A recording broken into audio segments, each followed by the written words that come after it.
Hi there! Welcome back to the classroom. Let's put a little vacay in your day.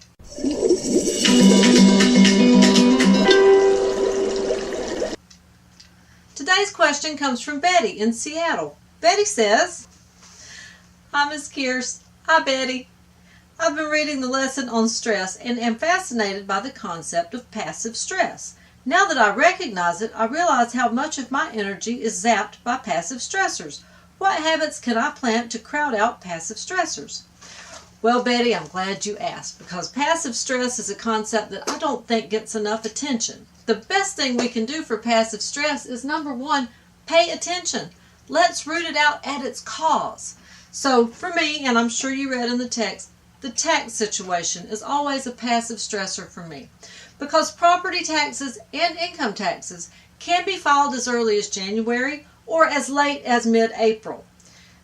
So in the past, I've always put it off until mid-April, and that gives me 3 or 4 long months to worry about it.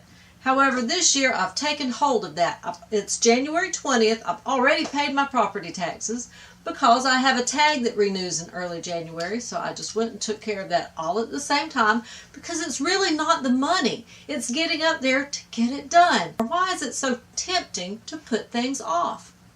So anyway, I took care of the property taxes right away. However, income taxes are the same way. Because we own a business, we have a deadline mid-February, we have a deadline mid-March, and we have, of course, the regular deadline mid-April. So this year in December, I called and made the appointment for February the 29th. That kind of rolls everything together. Like I said, today's January the 20th. I've already got all my numbers pulled together.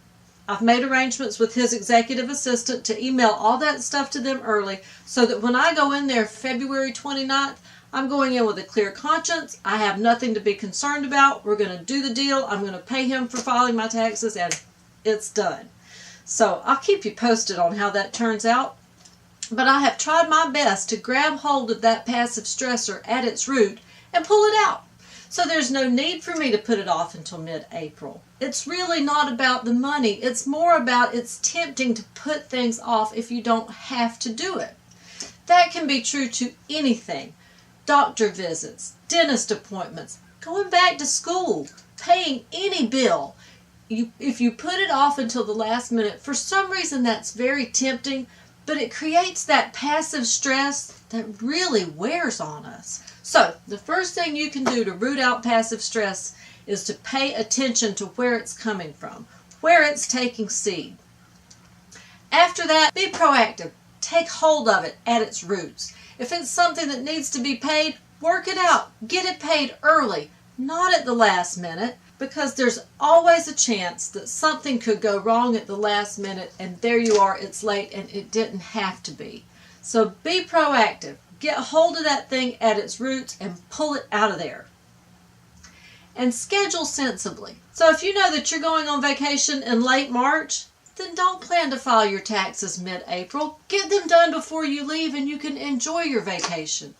If your children need shots for school, don't wait until the week before school starts to get on the phone and start making those appointments. Get them done well in advance so that you can enjoy their summer break with them instead of having that constant source of passive stress dragging you down. So pull your head out of the sand, figure out what's causing you that passive stress, and look for it coming down the pike. Because very often there are things coming that we know they're there. We just choose not to see them. Take those blinders off. Pay attention to what's coming. Be proactive about getting hold of it. And then pull it out by its roots and schedule it sensibly. Okay, Betty, I hope this helps. Let me know in the comments below.